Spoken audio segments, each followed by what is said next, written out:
everybody, and welcome back to the 1313 podcast, the most mediocre podcast in the Star Wars universe. I'm Jacob. I'm Tommy. Welcome back to all you Regs and to all you Shinies. Welcome to The Covert. This is The Covert. Please, before we begin, make sure that you are subscribed to the 1313 podcast. You're liking this video and you're leaving a comment. Let us know how you're doing today. I want to know how you're doing today specifically. Also, if you haven't already, make sure that you are joining our Patreon, because the first of every month we do a giveaway for our Gun bosses, and this month, literally tomorrow, we're going to be giving away this Scorch figure. So if you want to win this Scorch figure, make sure that you are in the Patreon. Also, if you haven't already, make sure that you join the Discord. The Discord is linked down below. Best Discord in the Star Wars universe, classified by Justin from Out of the Basement. We got the best one. So make sure that you're in it. Links down below. How are you doing today, Tommy? I'm good. I have to unhelmet myself. I'm a sweaty boy, and I'm getting very warm under that thing. You are not a real Mandalorian. Well, I'm wearing Bo-Katan's helmet, so apparently I still am a real Mandalorian. And apparently I'm going to be the Mandalore. You got options. Yes. So, I'm doing fantastic. Another week has passed. I've been doing a lot of little things in my life to get organized so that when I move in a couple months here, I can do so very quickly and easily. And let me know, guys. I'm thinking about when I box up my entire collection, when I get ready to move. This is not going to happen for a couple months yet. But when I do that, I am probably going to live stream it. Let me know if you want me to do that on YouTube or Instagram. Because one time when I was setting up that same collection in that same room, like a year ago, I did so on Instagram. You could also live stream on Twitch. That is true. That is true. So let me know what you guys would prefer I do. I think that'd be a lot of fun because it's going to take some time, and it'll be cool to have some friends to talk to. I can show some of my favorite figures in my collection. Nice. Yeah. And how about yourself, Jacob? What's going on, man? I'm doing okay. I'm in the midst of plotting and choreographing my own fight scene in the style of the John Wick kind of fights. Hyper smooth camera work and over the top action. The one thing I know, because the location doesn't have any sort of cover, so I'm like, oh, lots of this has to be quick moving and grappling in order to close distance for a gunfight. So there's one move I have is I want my main character to slide tackle somebody like this, and they come down, like the enemy kind of comes down like in front of the camera, and my guy on the ground puts one between his eyes and then turns on another guy, pops him twice, and then gets up and keeps going. So this is basically going to be choreographed in like probably like 3 or 4, maybe 5 different like kind of like beats of this happens, this happens, this happens, and I want it to be probably like around 5 minutes. So cool. That's awesome. I'm working on that and getting the logistics down. I'm trying to build my team of people I'm going to be doing it with so that way it can happen. And then I'm also on the side, I might be scripting and plotting a nice 1313 surprise for later. Yes. I guess you guys are going to have to see. I'm going to give Luke this a run for his money. Also, I am repping a Bad Batch t-shirt today. I'm repping a Bad Batch I keep forgetting that I have my Bo-Katan shirt. I need to start wearing that on the show more. But yeah, R.I.P. my boy Tech. I gotta rep the Bad Batch once more. That's what I have my Shop Disney Bad Batch hat as well. The one that has like the logo and it's like all gray, but it's like, I don't know if it's just because my hair is kind of long or if it's just like a small hat, but it barely fits on my head, like depth wise. So I don't wear it too often. I was in one of my college classes today, and one of my friends in the class, we were doing like a small group discussion, and he like saw my shirt and he was like, "Oh, what do you think of the season finale?" And I just went, "You were my favorite." And then the guy was like, "Oh, so you're a weirdo." No, but then it turns out this friend, shout out Max, he was one of those dudes that he was like, Disney ruined Star Wars. And I said, "You're an idiot." I said, "How can you say that?" I said, you just said you enjoyed the Bad Batch and the Mandalorian. How can you say that? But then it was actually fun. Us and a couple other students jumped in. We ended up just having an impromptu, like 30-minute Star Wars discussion. So that was a lot of fun. Sweet. But I had my impromptu Star Wars discussion yesterday when it all happened. And from then, nobody I really chillax with at school has finished the show or even started it for that matter. So I don't really got anybody to talk to about it except for y'all in the Discord and y'all here, and then creators Guild. If you're not subscribed to the Creators Guild, what are you doing? Which, by the way, the Guild's next episode will be on Sunday at 10 a.m. Eastern Standard Time. I don't know if either of us will be there, but you should still go check it out because the Guild is friggin' awesome and we have a lot of fun. So, yeah. And the one episode I've been to, 2 episodes I've been to, I've had fun.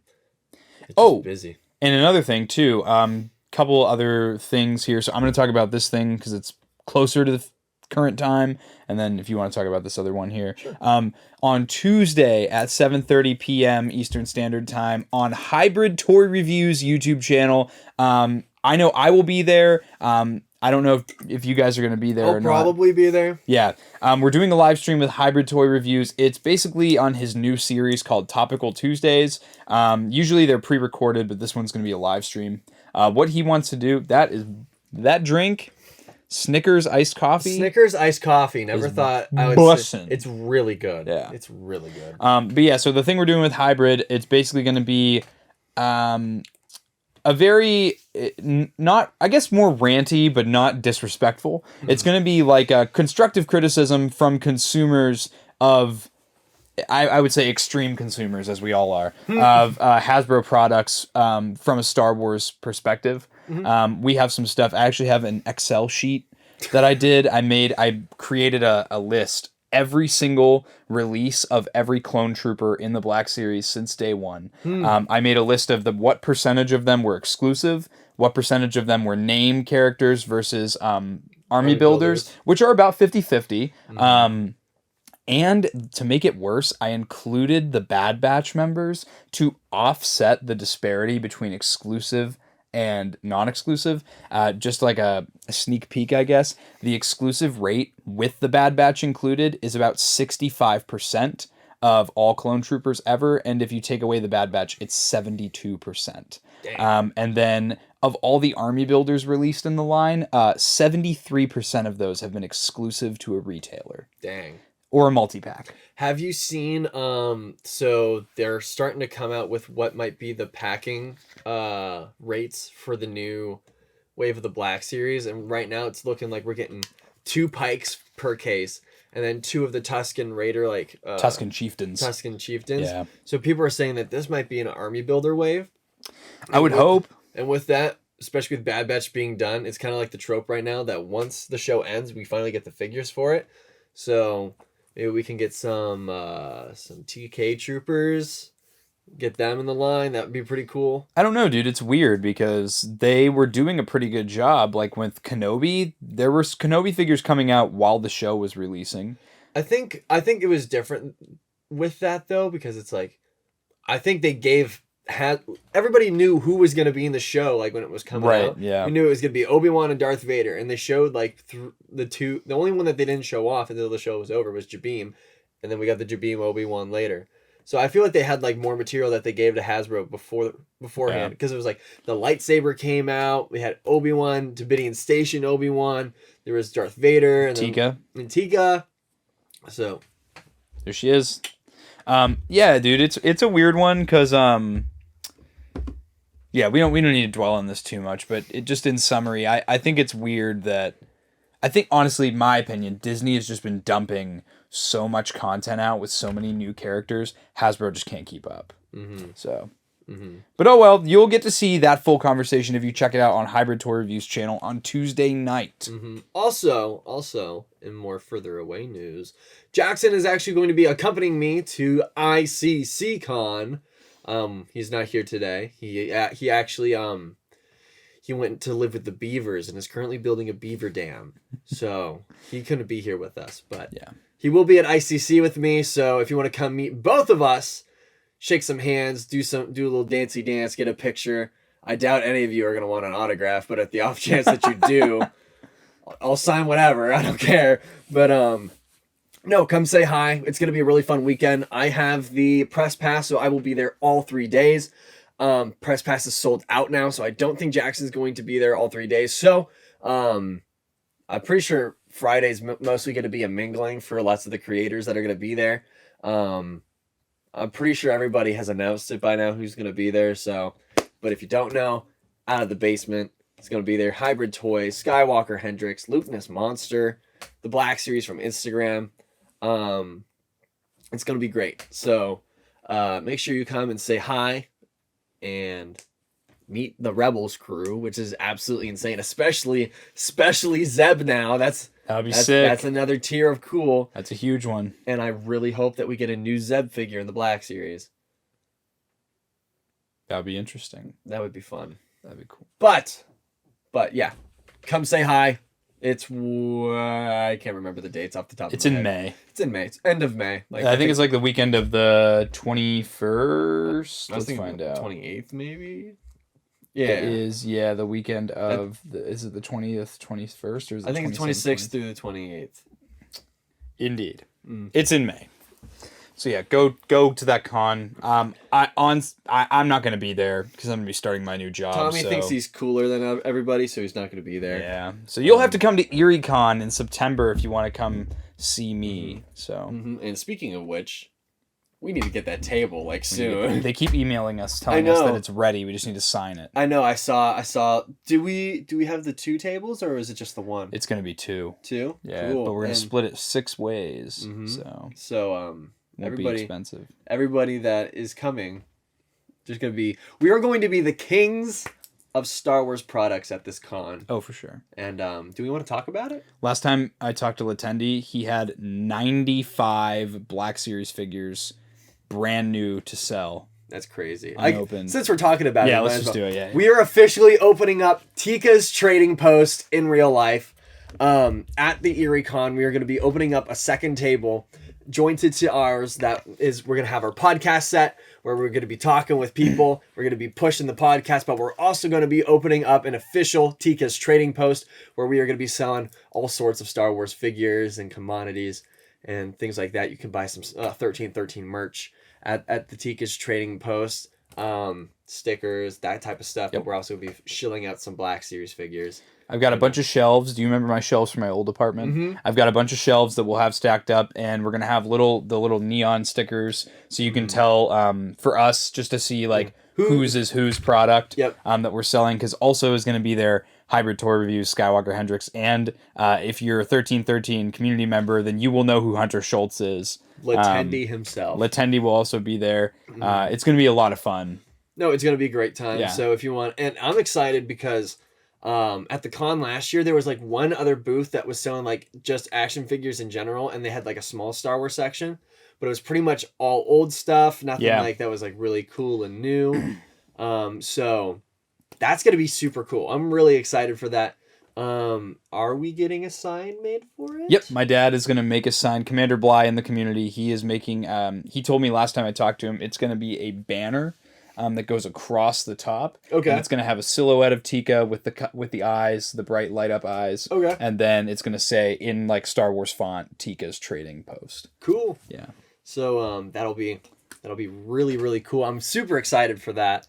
It would be cool if we can get somebody there dressed up as a Jawa. Can we get your brother? We have 2 Jawas in our garrison of the 501st. So we'll definitely have a Jawa there. That'll be cool. Yeah. So if you want to come and shop at Tika's Trading Post IRL, make sure that you come up to ErieCon.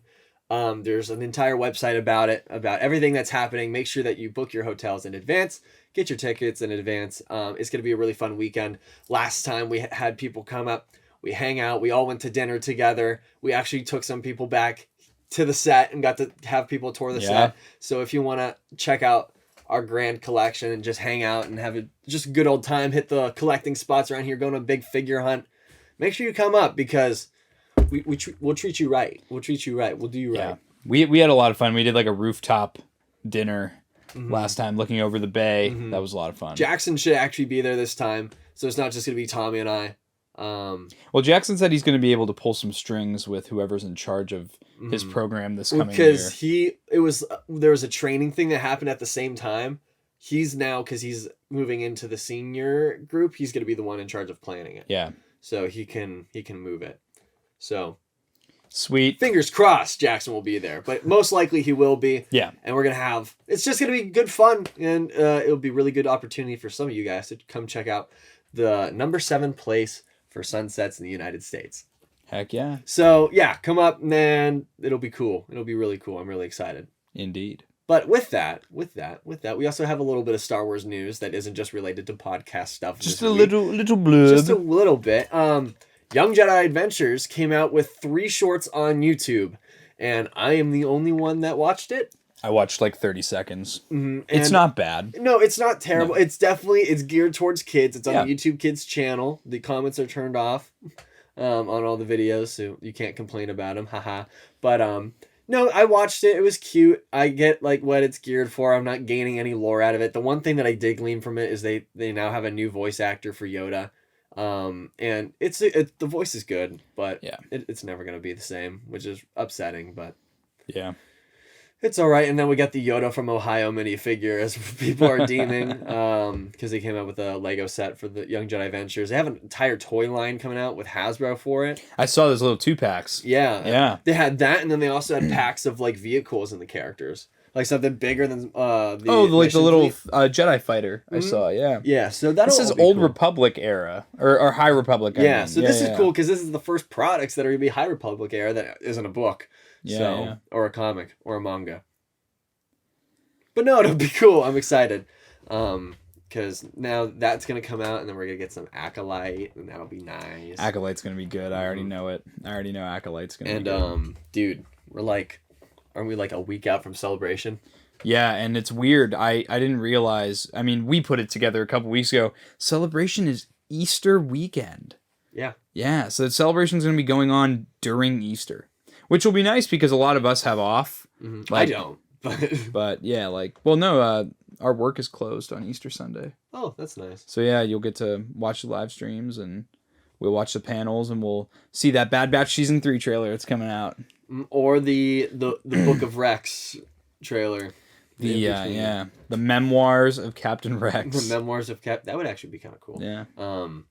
But no, everything's exciting. It's all coming. Heck yeah. Coming to an end. We're Mando episode 5. We got 3 episodes left. It was just kind of upsetting. It feels like it's flown by just because we had Bad Batch and it going at the same time. Yeah. We're finally going back to one a week uploads. Oh, so, I mean, it was fun doing 2 a week, but it's also exhausting. Mm-hmm. I'm really sorry about Tikas. I was responsible for your lack of Tikas for these past couple weeks. I'm really sorry about it. Life just got in the way in a really big way. I had a lot of side projects. I'm really trying to get involved in my major and try to get on as many films and build rapport within my department, because my professor is the ones that sends people to the set of The Dark Knight and things like that, and that actually happened. So I'm trying to be a goody two shoes and get everything I can get, boost my resume. That way I can go and do some really cool things later in life. Like maybe bring you guys a Star Wars show coming from this thing. That would be kind of cool. Yeah, it's probably not going to happen, but I'm going to try. Maybe I'll just hold a light on a set. But I'll just stand there like holding a reflector, so a guy looks really good. Well, I just kind of sit there and geek. That'd be cool. Who knows? Mm-hmm. I'm going to apply for. I know Lucasfilm does internships, so I'm going to apply for that next year. Dope. Mm-hmm. Let's talk Mando. The Mandalorian. This is season 3, chapter 21, The Pirate. Mm-hmm. And I just want to say that Gorian Shard is probably one of my favorite design characters in all of Star Wars right now. Yeah. Might be some recency bias there, but I think just from the way it's very evident that it's a puppet that's talking, and the way it reminds me a lot of Admiral Akbar. I really like this character a lot, and he's a completely new alien as well. Very cool, very fresh, very aqua, very very very mossy. It's giving Pirates of the Caribbean. Mm-hmm. It is, but no, it was a good episode. I liked it a lot. Once again, I don't know if the training was last episode. I saw people on TikTok now complaining the way Grogu jumps looks so doofy, looks so stupid. Make him jump like how Yoda jumped in episode 2. I'm like, there's not much to work with. I'm like really confused as to why Star Wars fans have to hate on everything. Like, they say that they're fans of it, but then they're like nitpicking absolutely everything. And then again, I'm not gonna act like I'm holier than thou. I've definitely nitpicked some stuff on the show quite a bit. Well, it's a weird one because I feel like Star Wars fans have always felt like The Mandalorian was untouchable. I really never saw consistent negative opinions about The Mandalorian, and then this season came out. And everybody's hating on it. And it's different because the characters are different, and they've grown and evolved, and now all of a sudden everyone hates The Mandalorian. Strange. It's cool to hate on things. It is. I just never thought The Mandalorian would be that. No, yeah. Yeah. I like it. I love it. Yeah. We had a really fun cameo, other than we had all the directors in the X-Wing Saloon. That was really fun. I didn't notice it my first time around until people pointed it out, and then I rewatched it. Because I was too focused on the other cameo that was happening, Zeb Aurelius. Yes. Aurelios. Aurelios. Garazeb Aurelios. Zeb. Yeah. It looks so good. It looks so good. I almost couldn't believe it. I think I mentioned this yesterday. In our Discord, we have a spoilers chat, like where we can talk spoilers about stuff. And I forgot to mute the Mando one, and I rolled out of bed and I looked at my phone just like before I watched the episode, and the first thing I saw was Jackson go Zeb, and I went, oh. Well, it's funny because I saw Lasat come onto the screen, and I was like, oh, cool. That's the first time that's been in live action. And then because I was like half awake because I watched Mando first, and I was like, oh my god, that's the Zeb. That's not just any Lasat. And he looks great. Fantastic. Looks really good. Really good, man. I'm quite happy with how it looks, because we already had like an idea of what a live action Lasat would look like from Jedi Fallen Order with Jaro Paul, but and it's definitely pretty consistent with that. Yeah, no. Yeah. It was, I think the thing that got me was the way his lips moved, or it was something was uncanny valley about it, but it's still like, I was like in disbelief with how good it looked. Yeah, dude, I was blown away. And just that whole scene, the amount of cameos there, and you also have there was Dave Filoni, there was Deborah Chow, and there was, I always screw up his last name, Rick Famuyiwa. They consistently direct episodes of The Mandalorian, and Deborah Chow actually directed all of the Book of Boba Fett. Or not. No, that was she directed Obi-Wan Kenobi. Yeah. That was the guy that did Spy Kids did. Yeah. Oh, why can't I think of his name? I can't think of it either. Ryan Johnson? Kathleen Kennedy. In my color class, we were talking about color palettes in movies, and I was like, people were like, what's a good color palette in a movie? And I was like, Ryan Johnson's The Last Jedi has a really good color palette, and some kid went, boo. And I was like, hate me. Robert Rodriguez. Yeah. I was like, hate me. Yeah, so that was cool scene. I like how it very, like, I think it was like abandoned, like World War II, like base vibes is what I got. You can definitely tell things are a little bit run down. I really don't like the New Republic. And I'm glad I don't like the New Republic, because this show is showing how weak the government is and how the First Order was able to rise to power. Yeah. I like it. They're not making themselves look very good. No. Especially with when Captain Teva. When Teva goes to Coruscant and speaks to the actor that plays the Mythrol. And was like, hey, can we get some help from Navarro? And then that lady just say in. it. I can't remember. No. Elia Kane. Elia Kane comes in, and dude, I hate her so much. I royally hate her. I hate her. They're not signed with us. Guess we can't help them. Like, what? They're asking for help. That's the difference between this age and the High Republic, because the High Republic, their whole thing was they don't care if you're a part of the Republic or not. If you need help, they're going to be there. That's their whole thing. Is because they're the protectors of the galaxy. That was their thing. And now these guys are just chumps. Yeah, they're just chumps. Yeah, they're very bureaucratic, and we see that in Dr. Pershing's episode, and we're seeing it again in this episode. And again, you see that there are people who fought for the rebellion are the ones that want to keep doing good for the galaxy. The people who are now being like reinstated and just kind of like, this is a new job. Yeah. They never had to care for almost over 20 years under the Empire. Why should they care now? Yeah, it was great. I really liked also his bomber jacket that he had on over his X-Wing flight suit, Captain Teva's. Did you catch that in the bar scene? Yes. Yeah, that was cool. That was really cool. Very Top Gun. Yes. Very Top Gun. Yeah. I also like the fact that they had like the little, can I use your phone thing behind the desk? Can I use your laptop? Yeah, that was great. Mm-hmm. Yeah, it was. I really like it. Again, I liked it in the Pershing episode, and I like that it wasn't just a one and done. It's staying consistent with the show.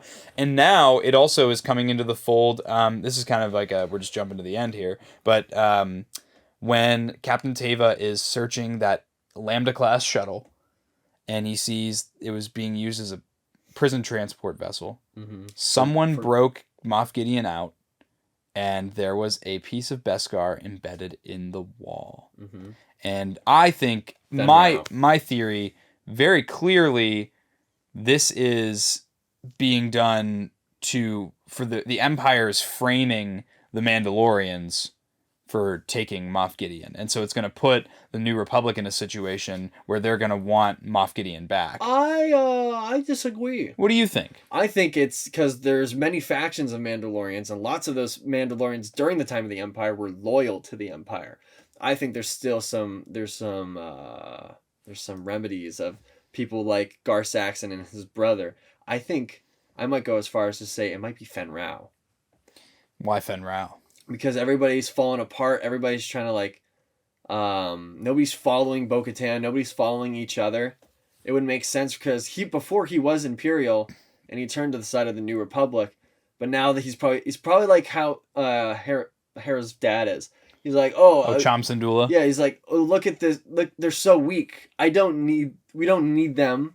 I'm gonna go my own way, and defect from, even though I was helping them, they're weak. This isn't cash money. This isn't very Kool-Aid and Jamba Juice. So you do think it was actually Mandalorians? I do. I think it was another sect of Mandalorians, that this might lead into a Mando civil war, trying to get the band back together. Oh, yeah. That's interesting. Because we thought we were going to see Mandos fighting Mandos on Navarro, but it was actually Mandos fighting pirates on Navarro. Let's get something out of the way as well. Cara Dune did not die on that vessel. She was not on that vessel. Yeah, I know some people were... Why are people saying that? I don't know why. Did you see a muscular arm with stripes on it? No? Then... Well, and not to mention, Grief Karga literally said where Cara Dune is right now. So yeah. I don't know why...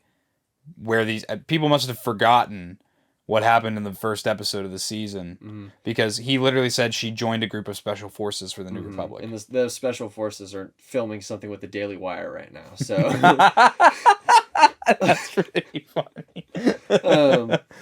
But, no, it's a silly theory. It's a silly, goofy theory, in my opinion. I don't understand where it's come from and why people are, like, trying to write Cara Dune as being dead now. We got our answer in episode 1, and that's all you're going to get. That's it. They're not going to revisit it, and you just have to be okay with that. Because, like it or not, she probably gets royalties every time her name is mentioned. Yeah. So, oh well. I think there's more to this. I think we're definitely going to see more Empire before the end of the season as well. Do you think, because at the beginning of this season, we saw all those TIE fighters attack... Mon-Cala in Bo-Katan's house. People were theorizing that was... Collar? Is that what it's called? It was Mon-Cala or Mon-Cala, I don't know. Something along that lines. But do you think... Because people were theorizing, Thrawn. Gotta be Thrawn. Where you get all those TIE fighters out of nowhere if it ain't Thrawn? Do you think it's actually Moff Gideon was kind of puppeteering behind bars, and that's why he got broken out? Because he was kind of like... Because there's been instances in real life of mob bosses being in prison but still controlling their mob's dealings on the streets from prison. It's weird because I just keep wondering, where is Moff Gideon? Because it's scaring me because Giancarlo Esposito said Moff Gideon would return. So we know he's not dead. And then on top of that, they mentioned 3 or 4 times throughout the season now that Moff Gideon never made it to trial. So and we know we've now seen his prison vessel that got broken into, and his body is not there. So somebody took him. I really don't think it was Mandalorians, unless those Mandalorians are helping the Empire. Like there were super commandos working for the Empire, like Gar Saxon. Maybe some remedies of the Mandalorians. Maybe. That'd be cool. Maybe. I don't know. We will have to see next episode. I have a gut feeling that next episode is going to be a Pershing episode. Really? I have a really strong feeling because I don't think they're only going to do one episode with him in this entire season. You don't think we're going to get any setup on what's it called on Navarro? Do you think it's going to be a little more split like the last time? It's probably going to be Pershing split. So we're probably the episode's going to start off with probably Bo-Katan going on her merry way, trying to unite these Mandalorians, and it's gonna cut, and we're gonna see like what's happening to him. Because I don't think you can just do that one. You left too many questions with what's happening to him now. Now that he's basically had his mind fried, or is he just like that's his death? I think they just wiped his memory. Mm-hmm. I think that's what Elia did. Mm-hmm. So is that gonna lead anywhere? Like what's happening with that now? Because if you just did a one-off episode, wiped his memory, and then said we're done. I think it's just indicative of there are people like Elia, and I think she's playing a pretty major role here because we've seen her again. I think it's an example of the Empire still exists. Just because the Empire was defeated by the rebellion does not mean that all the people that were loyal to the Empire I guess I'll just be part of the New Republic now. Mm-hmm. Like they still have the interests of the Empire in mind. And we've seen throughout season 2, season 3. Think about that episode where we first met Bo-Katan in the show, where Moff Gideon says on the hologram, "Long live the Empire." Mm. And we also saw on Morak there are still Imperial, like industrial level operations going on, and that officer says that what they really want is order. So I think that there's a plan going on, and this is I almost said Hasbro. This is Star Wars way of connecting the dots to the sequel trilogy, showing that the Empire never was actually fully defeated. I know there's a book, and I don't remember the name of said book, but I hope it either gets, because it's a canon book, I hope it either gets retconned or put into a movie, because it's something I want to see. It's about Leia finding out that there's this party of people called Centralists, that they're not, we love the Empire, but they definitely like the Empire's ways, and they want a stronger central government taking control of everything. And through these people, politicians were funding the First Order in the unknown regions and past the Outer Rim. Ooh. And making it so in instances like Navarro, they're not going and helping people because the pirates are taking over and stuff. And there's pirates attacking all these places. And then the First Order comes in and looks like heroes by saving these people, pulling people towards the centralist side until they have so many people with them that they can just come in and just take over the New Republic. Dang. So I'm really hoping, because we already saw this in this episode. Pirates attacked. Yeah. And they didn't want anything to do about it. And in Skeleton Crew, we're going to have more pirates. I'm assuming it's the guy that dipped, because there's been a bunch of stuff online saying that the pirates that we saw in this episode were going to be the antagonists of Skeleton Crew. And then all of them died except for the one that was in the swoop fighter. What's his name? Kane as well? Yeah. So I think we're going to start to see in Skeleton Crew lots of the stuff of pirates taking over places in the Outer Rim. And I think we're really going to start to see the First Order start to come in. And I think, especially with the Ahsoka show, I think we're going to see Thrawn pulling the strings on the First Order. No, I agree, because if he was, I treat the Thrawn books as canon right now, unless they retcon them. Well, no, because you know how they do things in a book and then they retcon them, even though it's part of the Del Rey timeline. Mm-hmm.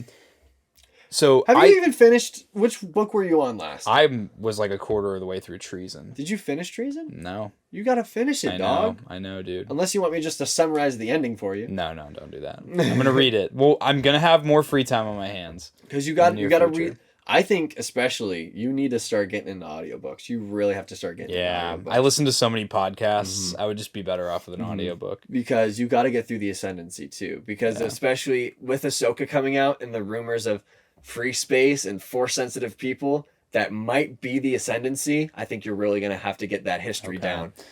So you can have nice, educated discussions on the Ahsoka show. So, my thoughts are, in those books, Palpatine has private meetings with Thrawn all the time. I think that Palpatine entrusted Thrawn with the information on how to, like you said, pull the strings and make sure things happen. And I agree with you. I think Moff Gideon is not the big bad. He's definitely like one of the people that's directly under Thrawn, but I think in Palpatine's absence, Thrawn is the one who's going to take up the helm. Mm-hmm. And maybe it was supposed to be Vader, but I don't think Palpatine ever had plans to have Vader be in charge. No, Vader was always going to be the underling and the little tool boy. In alliances, it's very obvious that the two of them are always playing, Vader and Thrawn are always playing back and forth at that same power void. They're kind of in the same level.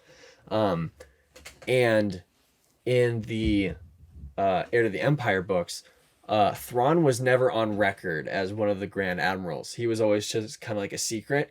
And after the Empire went down, he had a secret directive to keep it going. So I think the same thing might be here, but there's also something at the end of the book that you're not done reading that might undo that. Yeah. So I can't talk about it. Yeah. So Captain Teva in this episode several times said that he thinks that the pirates are connected with the Imperial activity. That's just like the book I was talking about. Yeah. So I mean, I could see them tying that into the pirates are more of a distraction than anything else. Or just so that the New Republic forces are occupied with the pirates. Mm-hmm. Well, the problem is that the New Republic's occupied with messing with just whoever's like in the core worlds. They're not even worried about the Outer Rim, because if they were worried about it, they would have helped Navarro out. I think the thing is that there's going to be independent or unaligned systems that are going to get pulled towards the Empire side, because there's no protection, there's no law, there's no nothing. The problem is, and this is really indicative of what was going on during, like, right after the Civil War ended, during the Reconstruction era. Mm-hmm. You had a whole region of people that you liberated, but most of the people that were in power of that government that just fell, They don't want to be underlings in this new government. They don't want to. They don't like you. And just because you won doesn't mean that they're gonna like you. And it was only like a few years that the Union left troops down there in the South, and then they just dipped while they just watched these people try to rebuild their homes and stuff that they just burned to the ground because of the total war strategy. Mm-hmm. That's a fun little. If you ever want to know anything about the War of 1812, it did happen in our hometown, mm-hmm. So I can tell you all about. Tommy, I have definitely driven off a female by talking too much about the War of 1812. So funny. Yeah. This one time, Tommy had a female in his vehicle, and they were on our little state park. Driving around. Presque Isle.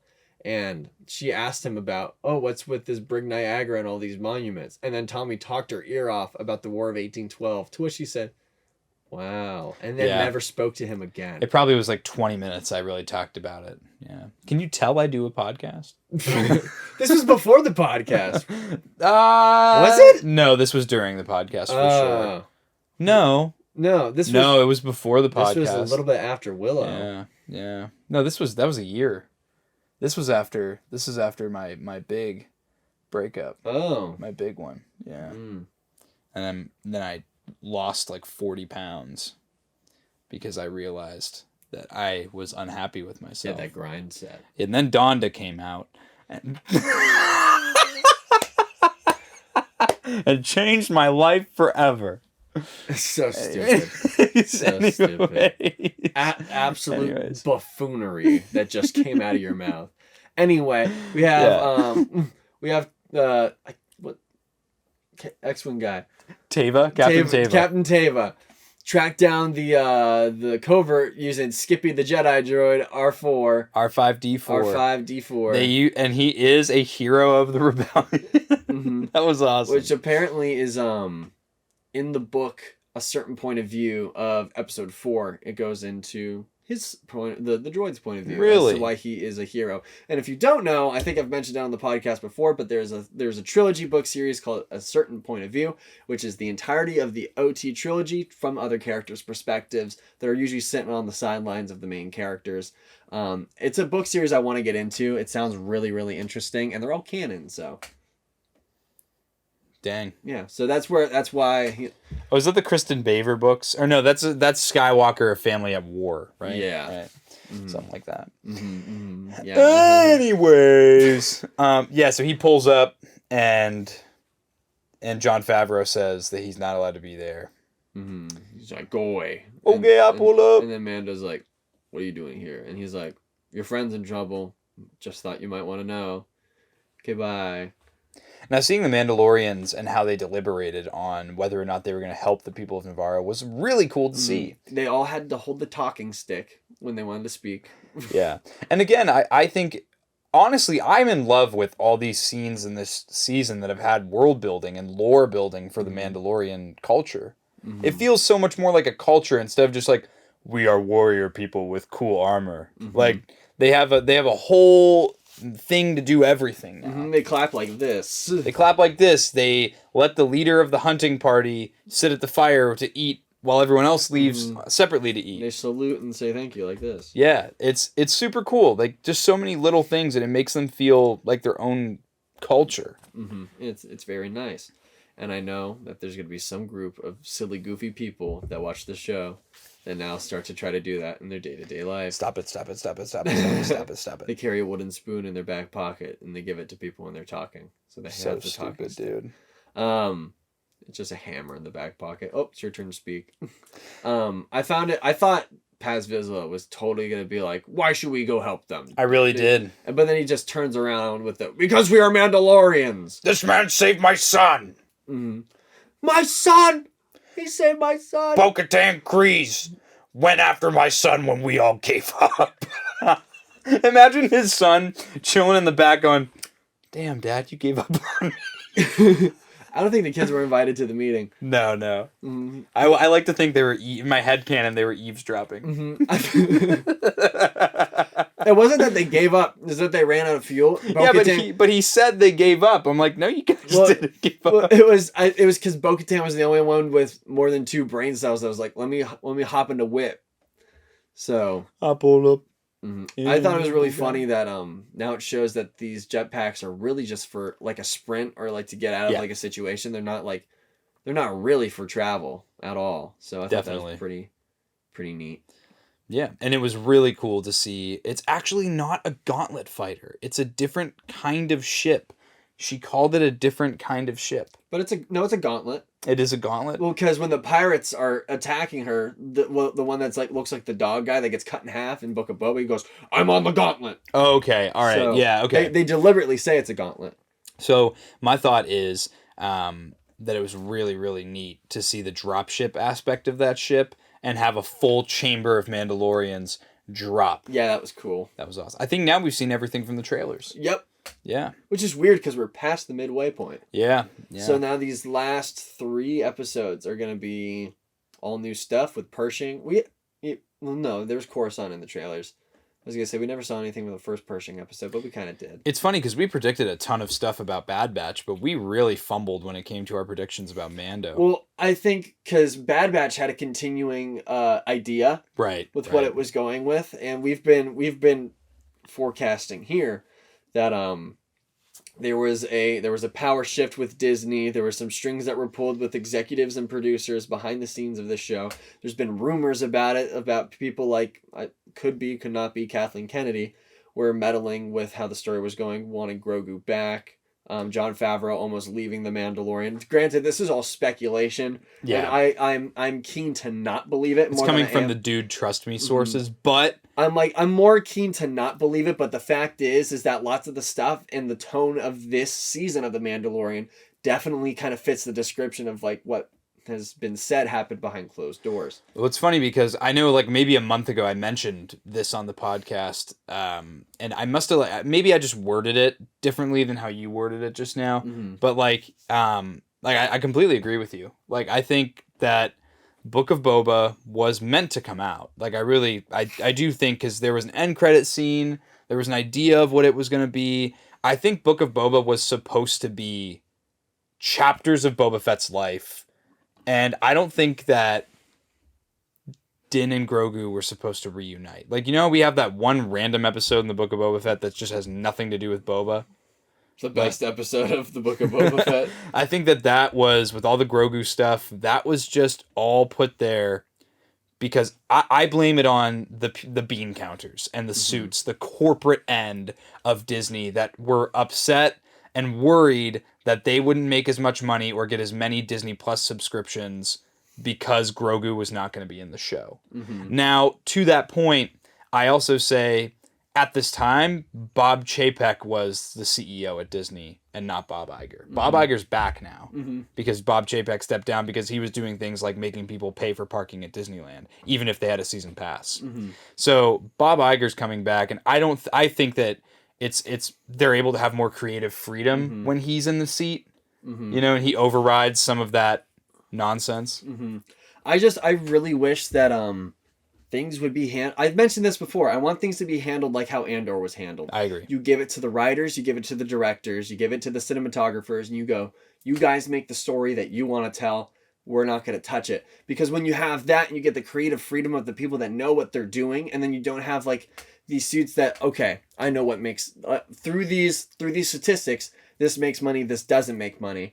Then they go and they have, granted, I'm not a producer, I'm not a suit, but from our perspective, it seems like they have little to no experience in writing, character building, things like that. They just look at, well, Grogu makes us money, and you just got rid of Grogu. The amount of merchandise sales that have made on Grogu, the fact that people would watch this because of Grogu. The Mandalorian blew up majority because of Grogu. It blew up beyond Star Wars fans because of Grogu. Grogu is the new Mickey Mouse. Like it or not, he kind of is.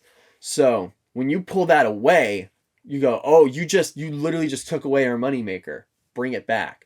So I think it would have been better, and I talked about this yesterday on the show in our Bad Batch episode, or maybe it was after it was over.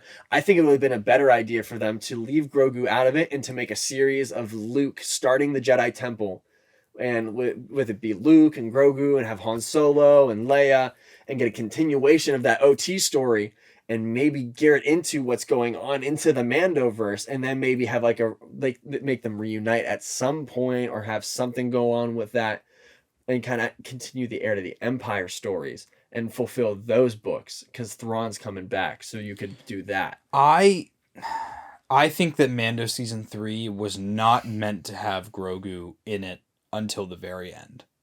You think he was going to come back no matter what? I think he was going to come back. Yeah, I absolutely do. But I think some of the stuff we saw in Book of Boba was supposed to be in The Mandalorian. And I think that Disney, the corporate end, did not want to wait. They wanted Grogu back as soon as possible.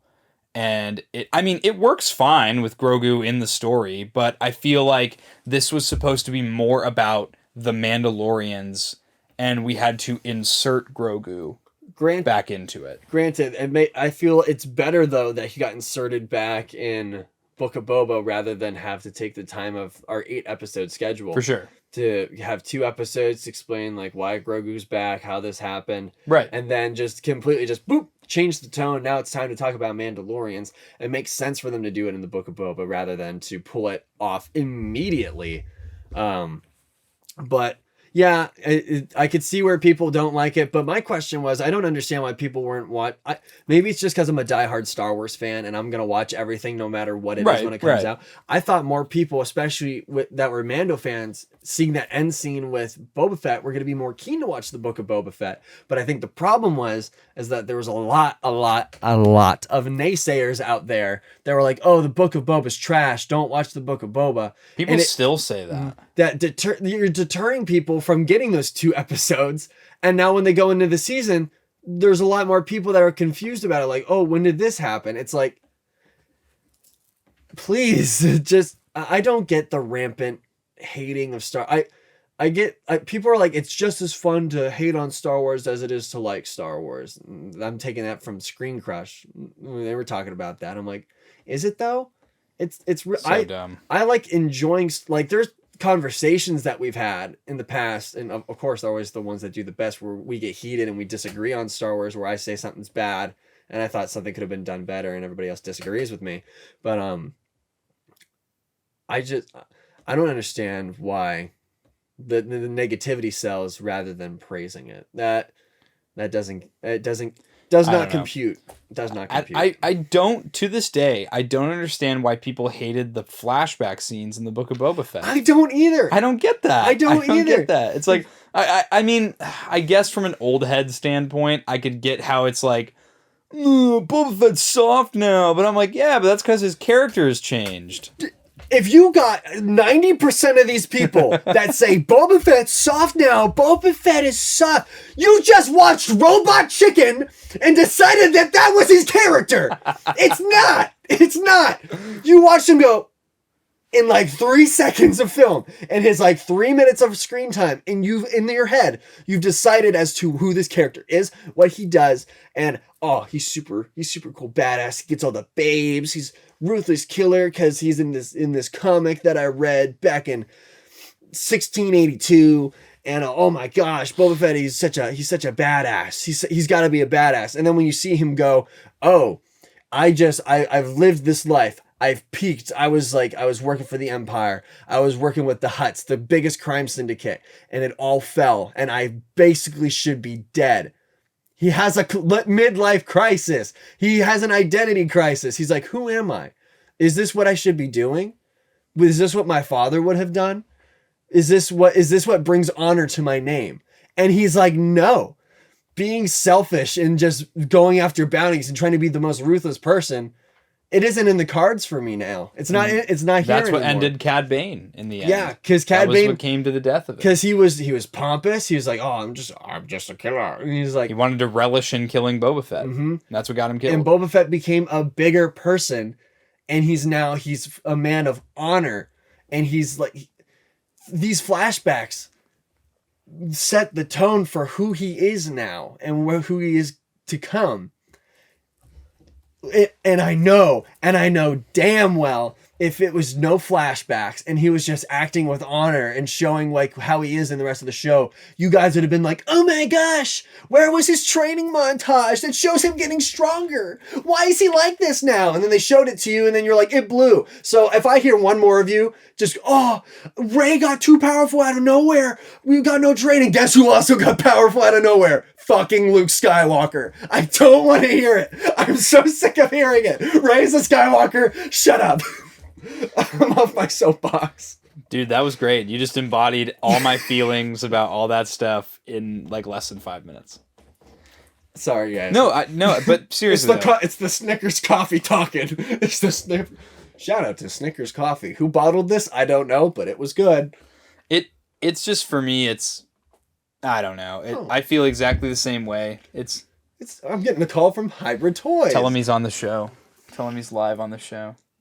Hello, Jacob from Hybrid Toy Reviews. You are now live on the 1313 podcast. What's up, man? Oh, shit. You guys were... Oh, I shouldn't have said that. I'm sorry. I actually have 1313 news for you guys. Oh. What's that? I just went to my local McDonald's to get a free soda for my aunt who works there. As we're talking, I spy on the counter the stack of numbers and the 13s on the top. And I was like, can I have that? And she said no, but I grabbed it and ran. So you have another 13. Let's go! I mean, I don't know what you're talking about. We don't have anything on our table that might resemble anything from McDonald's. I have no clue what you... Absolutely not. Definitely not the 13 from your local McDonald's. I have no clue what you're talking about. What are you talking about? What are you talking about? Yeah, I know the big purple guy's chasing me, but that's okay. So, Thanos? Grimace? I saw Endgame. I know how to deal with Grimace. Well, thank you, man. We appreciate that. Absolutely. I'm sorry to interrupt. I forgot it was recording tonight. No, you're good. You're good, man. Thank you. All right. I'll bring it by later. All right, see ya. See ya. Well, that was funny. Nice impromptu phone call from everybody's favorite King of Ohio. We had a hybrid cameo in this episode of the 1313 podcast. Anyways. Anywho, what were we talking about? We were talking about our frustrations with Star Wars fans. No, I wouldn't even say Star Wars fans. Most Star Wars fans I meet are a lot more forgiving of the stuff they don't like. I think it's the loud, the keyboard dwellers. Yeah. The people with a platform. They're the ones that are really complaining about this. The ones that get so much of an ego that they are like, I should be writing Star Wars. Mm-hmm. I should be the one writing it. No, I mean, I do think that we would do a good job. I definitely don't want to write Star Wars. I definitely think that we would do a good job, but that's because we actually understand storytelling and character progression. Mm-hmm. To an extent, I believe. Yeah, to an extent. Right. Yeah, and then the battle on Navarro was sick. I was a big fan of seeing the armor in action once again. Yeah, that was really cool. Having all the Mandalorians fight together was like a really cool thing, cool. because it's like that's one of those things that you see just in the Clone Wars and like in animation. So bringing it to live action was really cool. I like that the space monkey was giving them a heads up. It was like, ambush. That was really funny. That was because they shot at the monkeys earlier in the episode. And we've seen before, they're a pretty resentful group of animals. So it was funny that they were holding a grudge, being like, hey, they're over there. And all the Babu Fricks were still chilling in their hole. Yeah. I think it was too small of a door for them to really notice. They probably thought it was a vent. Yeah, so they're all chilling there. That was funny. Bad baby, no squeezy. You see that's the Star Wars TikTok bio, just bad baby, no squeezy. Are you serious? Yeah, it's they probably changed it, but oh my gosh, I gotta play this. There's this TikTok that Disney Star Wars TikTok posted. Is it the one with Pedro Pascal? Pedro Pascal talking about how he met Grogu, and it's so funny. And we have the technology just to throw it up on the screen, but why do that when I can just... You just play it for the audio listeners. I can just do this. Let me entertain them. Yeah, so... I found it. Okay, you got it. I met Grogu through a story illustration first, and my heart melted. And then I met him in person, and he wouldn't talk to me. And then I brought him food, and he threw it at me. And then I said, "Oh, I like that." And then we became friends. What? What? I was a big fan in that fight sequence too of when they brought that big laser turret out on the balcony. Yeah, and they were shooting the laser turret. The cannon. Watching some Mandos go down. Get absolutely blasted away. They're not invincible, and I think that's important to show. Because we see, from what we see of like Mando, he's like untouchable. And like the Night Owls, they're like untouchable.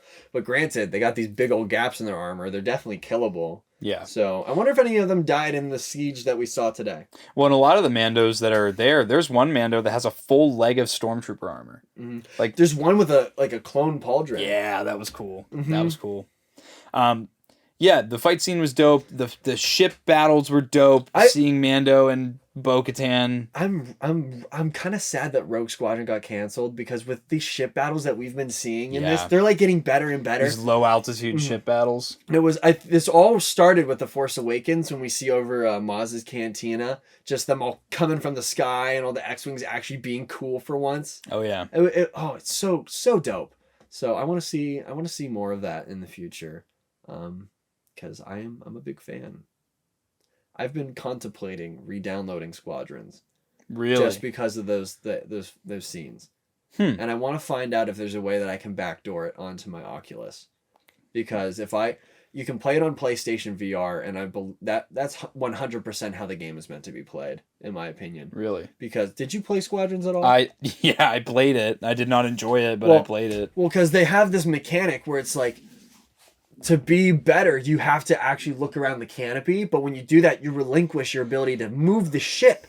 So if you have the ability to look around your canopy and move the ship at the same time, I believe, like an actual simulator, I think that would have been way better. I think what they did is they took the combat from Battlefront 2 and they overcomplicated it. Yeah. They tried to improve on it and make it different, so it was like more than just the Starfighter Assault. Yeah.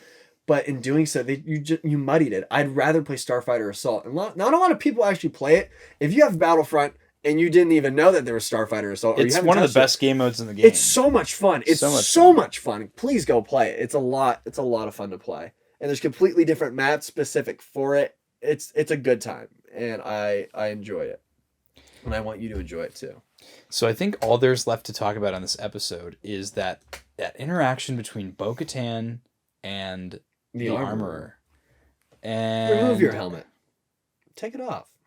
Well, no, I can't. No. Take it off. I can't. Take it off now. Do you respect my station? Yes, then take it off. I was like tripping. When I saw that. I thought she was gonna kill Bo-Katan or like kick her out or try to kill her or something. I was like, what's happening? I really think that this is for the armorer. I think that she realizes Bo-Katan was serious when she saw a mythosaur. Yeah, she wasn't like, is the mythosaur in the room with us right now anymore? Like the joking therapist meme.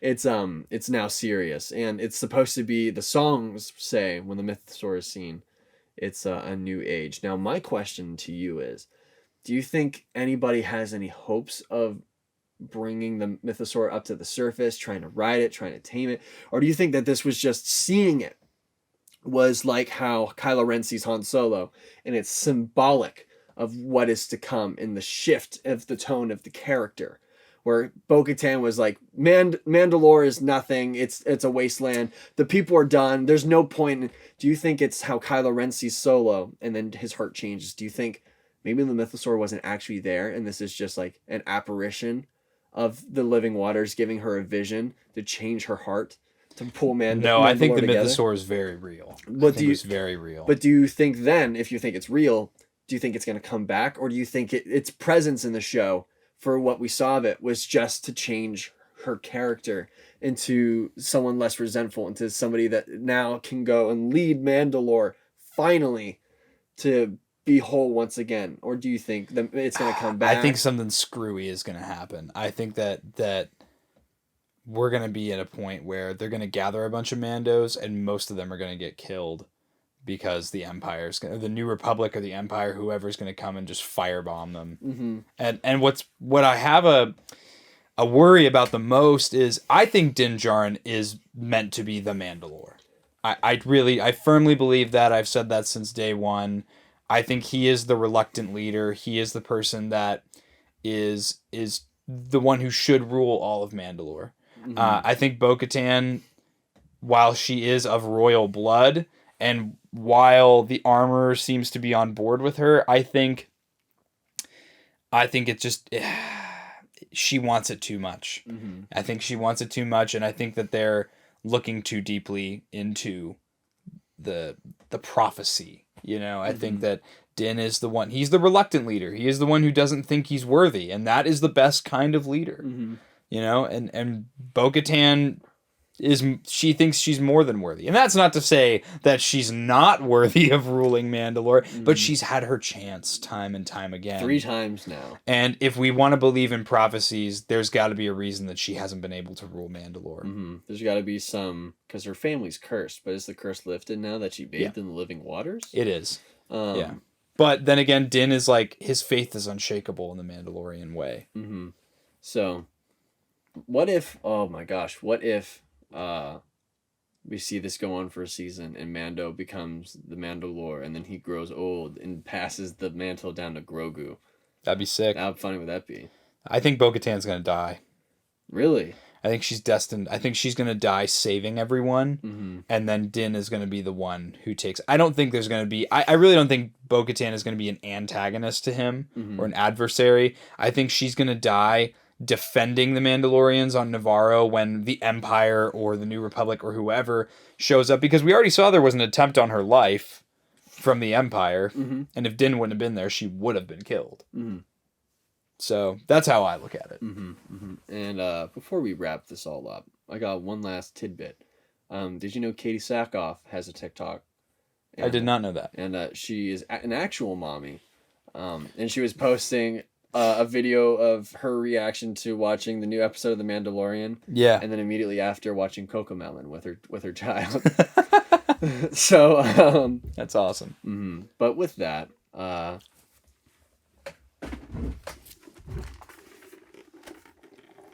thank you guys so much for watching this episode of the 1313 podcast. If you haven't already, please make sure that you are subscribed, join our covert, and make sure that you're also hitting that like button and leaving a nice comment for us down below. Let us know what you thought about this episode. Let us know if I offended you in my little rant. Let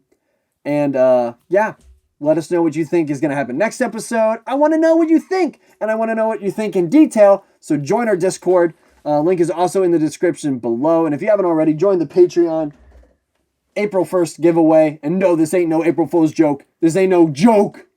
We're giving this away. It's going to be awesome. One of you guys that are in the Gungan Boss tier is going to win this amazing figure. Also, follow us on all of our social media down below, that being Instagram, Twitter, TikTok, and Twitch. And we will see you guys next time.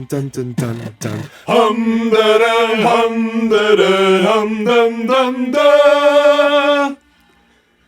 Hum da da hum da da dum dum da dum da ba do ba do ba do ba do ba dum ba ba dum ba dum ba do ba dum ba do ba dum dum. Hum da dum hum da da hum dum dum dum dum.